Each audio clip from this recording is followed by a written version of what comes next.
If you've ever felt overwhelmed in trying to market yourself to everyone, or you've struggled to stand out in a crowded market, then this episode is for you.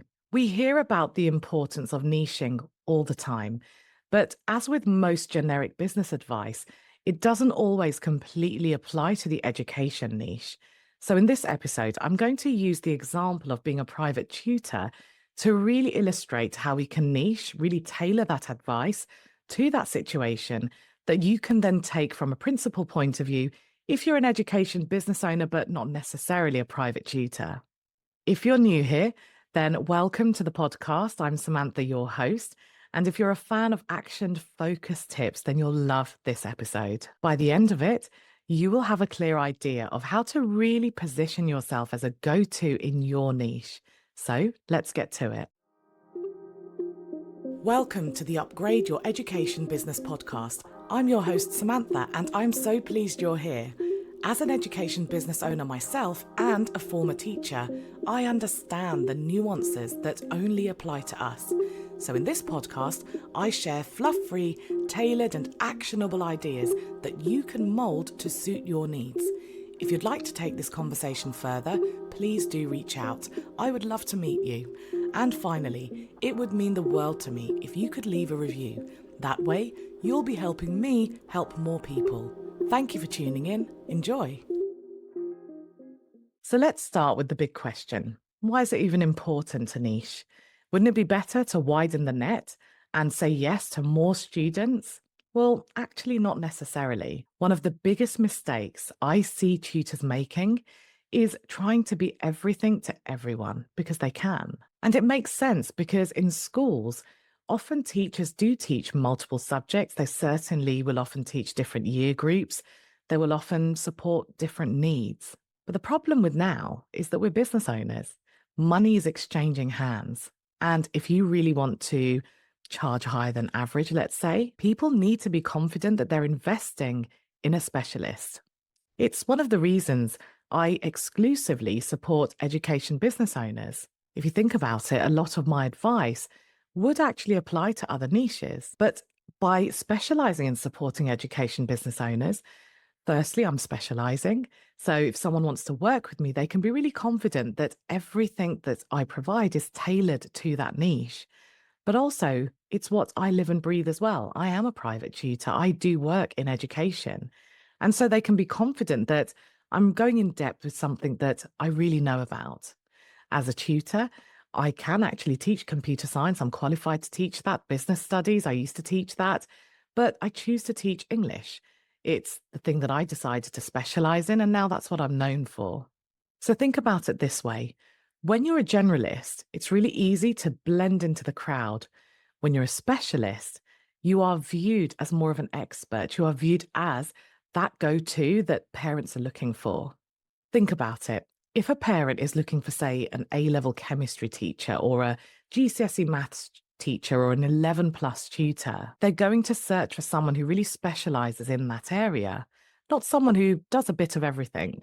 So when you niche, you narrow your focus, but you actually widen your authority. Now, I've given some examples based on subject. As I said at the beginning of this episode, I'm using private tuition just as an example, but you can use these principles to map to whichever situation you're in. So those examples I gave were subject specific, but you can also niche in other ways. For instance, you might be a dyslexia specialist, so you can niche down based on need. I know that if I was the parent of a dyslexic child, I would look for someone who's both the subject specialist and has experience of working and supporting dyslexic children. So let's get practical. How do you actually find your niche? How do you define it? A good idea is to start by asking yourself 3 key questions. The first question is, what are you passionate about teaching? What subjects or parts of subjects really light you up? What kind of students do you absolutely love working with? That's your first clue. Let's say you really like working with young students with literacy. That is already helping you start that journey of niching. I've been supporting one of my one-to-one clients with this, and just a few weeks ago, she felt really lost with how to get group classes going, how to stop relying on agency work, and how to attract her own clients. But her messaging and her marketing was all over the place because she was offering so many different things. So I set her a task, some homework, if you like, to really explore what lights her up, what she absolutely loves. And now she has narrowed it down, not just to her preferred subject, which is English. She used to teach English and maths, but all the way down to creative writing. Now that she's narrowed that down, her mind is buzzing with ideas. So niching down has transformed her from feeling lost to feeling galvanized. So you can see how good this can be for both you and your business. The second question is to ask yourself, what are you best at? This is a bit different from the first question. The first one was about your passion, about what really lights you up. Now we're looking at your strengths. Maybe you have a knack for simplifying really complex concepts in science to simplified ones that students really understand. Or you're really good at helping students with specific educational needs. Your strengths are where you will shine the most, which leads to that motivation both for you and your students, which then feeds back into your business with amazing testimonials and case studies alongside recommending you to other people. The third question is, what problems do your ideal students have?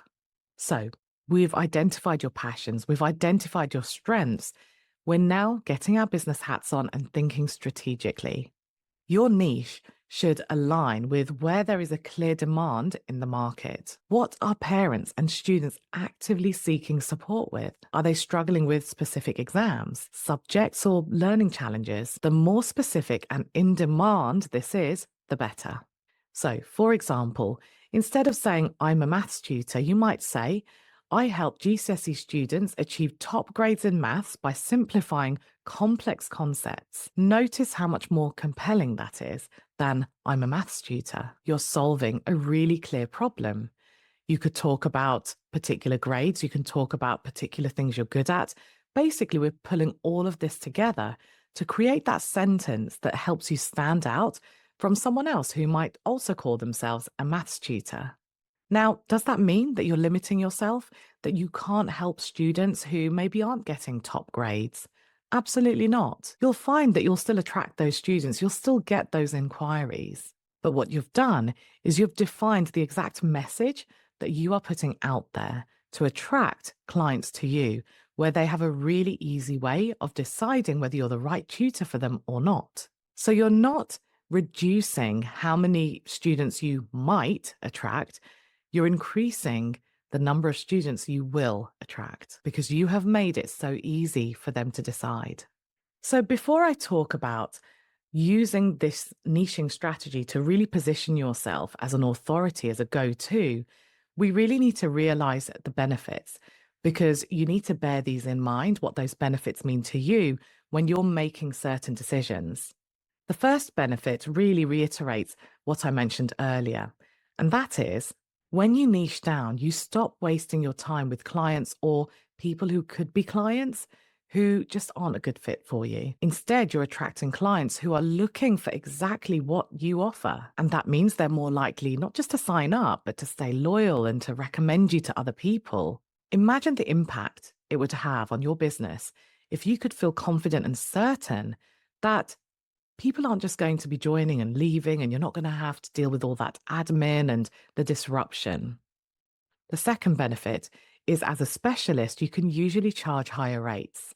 People are willing to pay a premium for expertise. When people really illustrate and demonstrate that they have specialized knowledge, people will pay for that expertise rather than going to a generalist. Now, of course, to get students, to attract people to our business, we need to promote ourselves. We need to do the marketing. We need to do the visibility. And if you're really clear on exactly who you teach, who you support, your messaging becomes really easy. Your marketing becomes really easy when you niche. And it also works because you are speaking directly to the pain points that you know your ideal client is experiencing. You will know exactly which platforms you need to use for your marketing. You'll know what content to create, and you'll know how to position yourself. And number 4 is it helps you build a really strong reputation. When people think of a certain type of tutoring or a certain need, you want them to think of you. And that's exactly what happens when you niche. You get known for that one thing.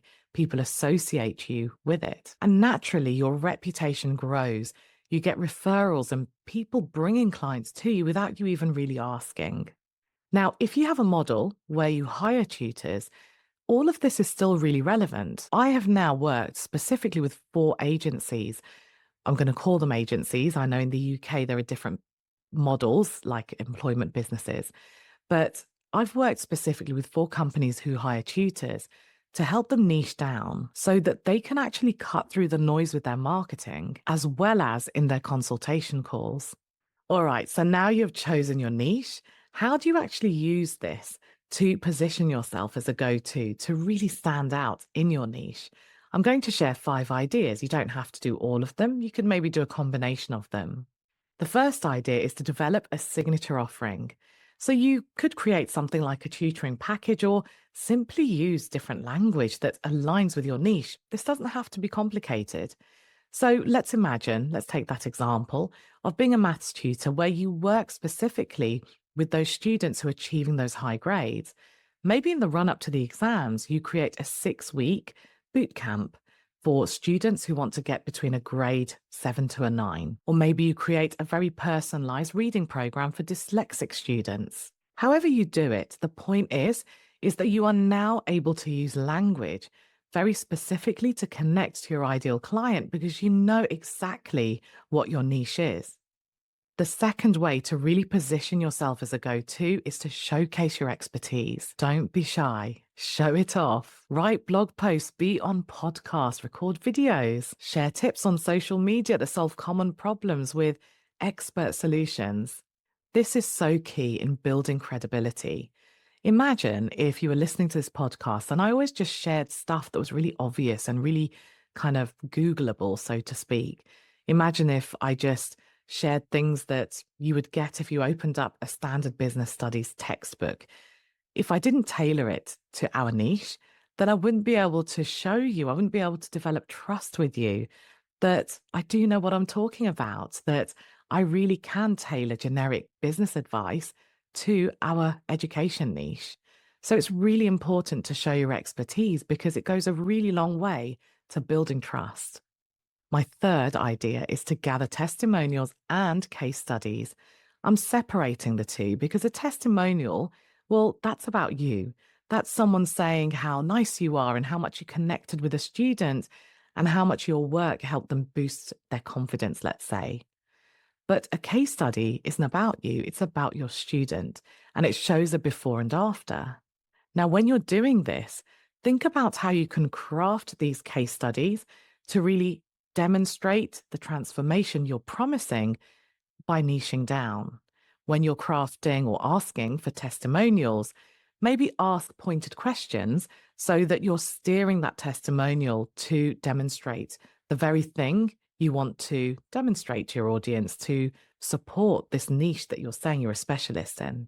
My fourth tip is to network with other people who are also in your niche, even if there are slight variations. Networking and building relationships with other people can be a true game changer. And you can think creatively. So let's say, for example, you really focus, you're really niche down on supporting students with special educational needs. You might network with Senkos and other tutors who also support those children and children's activity providers, all within the same niche, but that's not the same as having the same job title as you. Now, all of these people are opportunities for people you can learn from, collaborate with. Maybe they'll pass students your way.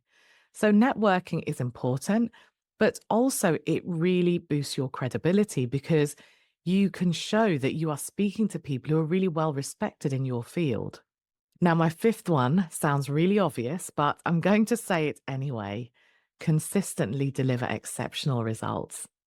Now, the reason I'm mentioning this is because we all pride ourselves on delivering these great results, but sometimes we don't have a means to show it. So be really conscious about monitoring things. So, for example, when I meet a student, let's say they're preparing for an exam like GCSEs, One of the first questions I ask them in the first lesson is, what grade did you get in your last assessment at school? And I record it. And then every time they do an assessment at school, I record those results. I don't record my results, I record the school's results because there I'm documenting their journey and I can create my case studies from that. Of course, I will then record their very final result that they got in the national exams they were preparing for.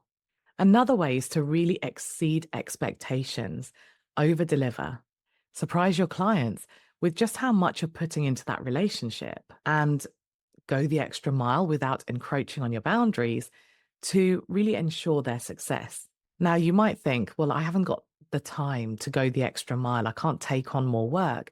But honestly, it doesn't have to be more work. For instance, I'm sure if you're an educator, you have tons and tons of resources. Well, one of the extra mile things you do could simply be to create a separate resource bank that your students have exclusive access to. That's going the extra mile without adding to your workload. Now, look, I know that some of you might be feeling a bit jittery about niching because it feels really counterintuitive. If you want more clients, why would you narrow down the number of clients you could work with? It doesn't make sense. But it does. It really does work. As I mentioned earlier, one of the benefits of positioning yourself as a specialist is being able to command a higher fee. So when you do this, you actually need fewer clients to match or exceed the income or the goal that you're trying to achieve if you have a financial goal. This is exactly what happened to one of my clients. I'll just really quickly share a couple of stories to really give you that faith that you are safe to niche. One of my clients started offering maths and English all the way from 11 plus exams, so the students are quite young, all the way up to GCSEs.